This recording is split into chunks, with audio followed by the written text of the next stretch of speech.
इस वीडियो में हम क्लास 9 हिंदी संचयन के पाठ 6 दिए जल उठे को पढ़ेंगे। इसके लेखक हैं मधुकर उपाध्याय। तो अब हम सारांश पढ़ते हैं। दिए जल उठे स्वतंत्रता संग्राम से संबंधित संस्मरण है। इसका सारांश है, दांडी यात्रा की तैयारी के सिलसिले में वल्लभ भाई पटेल रास पहुँचे। वहाँ उन्होंने लोगों के आग्रह पर 2 शब्द कहे। तभी मजिस्ट्रेट ने मनाही का आदेश लागू कर दिया। पटेल को गिरफ्तार कर लिया गया। उन्हें स्थानीय कलेक्टर शिलीडी ने गिरफ्तार कराया था। बोरसद की अदालत में पटेल ने अपना अपराध स्वीकार कर लिया। जज ने उन पर 500 रुपये जुर्माना लगाया तथा 3 महीने की जेल सुनाई। गांधी जी को साबरमती आश्रम में सूचना दी गई। वे बहुत दुखी हुए। जेल के रास्ते में ही साबरमती आश्रम था, अतः गांधी जी पटेल से मिलने के लिए आश्रम से बाहर आ गए। शेष आश्रमवासी भी सड़क पर आ खड़े हुए। वहीं पटेल और गांधी की संक्षिप्त भेंट हुई। पटेल ने कार में बैठते हुए कहा, मैं चलता हूँ, अब आपकी बारी है। पटेल की गिरफ्तारी से देश भर में प्रतिक्रिया हुई। मदन मोहन मालवीय ने केंद्रीय असेंबली में बिना मुकदमा चलाए गिरफ्तारी का विरोध किया। जिन्ना ने इसे अभिव्यक्ति की स्वतंत्रता पर खतरा बताया, जिसके परिणाम गंभीर होंगे। गांधी जी रास पहुँचे। वहाँ निषेध आज्ञा लागू थी। अगर गांधी जी को गिरफ्तार कर लिया जाता है तो उनकी जगह दांडी यात्रा के लिए अब्बास तैयबजी तैयार थे। वहाँ गांधी जी का भव्य स्वागत हुआ।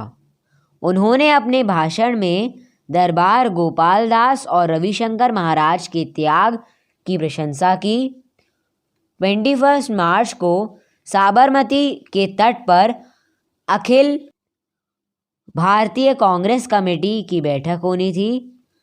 उससे पहले नेहरू जी गांधी जी से मिलना चाहते थे। गांधी जी ने उन्हें जवाब भेजा कि दांडी कूच की तैयारी है, इसलिए मिलना है तो मछुआरे के कंधों पर बैठकर नदी की धारा को पार करके आना पड़ेगा। वल्लभ भाई की गिरफ्तारी के कारण लोगों में स्वाभाविक प्रतिक्रिया थी। अनेक पुश्तैनी मुखिया और पटेल गांधी जी को अपना इस्तीफा सौंप गए थे। रास की आबादी चाहे 3000 थी, लेकिन उसकी जनसभा में 20,000 से भी अधिक लोग थे। गांधी जी ने भाषण में कहा कि वल्लभ भाई की गिरफ्तारी जनसेवा के कारण हुई है। अंग्रेज सरकार ने खुली लूट मचा रखी है, इसलिए अंग्रेज़ों की नौकरी से चिपके लोगों को अपना इस्तीफा दे देना चाहिए।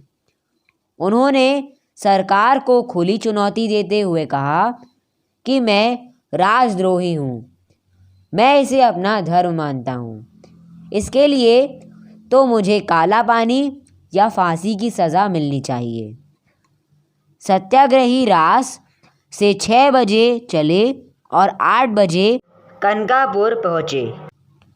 वहाँ एक 105 वर्ष की बुढ़िया ने गांधी के माथे पर तिलक लगाया और उन्हें स्वराज लेकर वापस आने के लिए कहा। गांधी ने उसे आश्वासन दिया। कनकापुर की जनसभा में उन्होंने कहा, इस राज में राजा से रंक तक सभी दुखी थे। यह राक्षसी राज संहार करने योग्य है।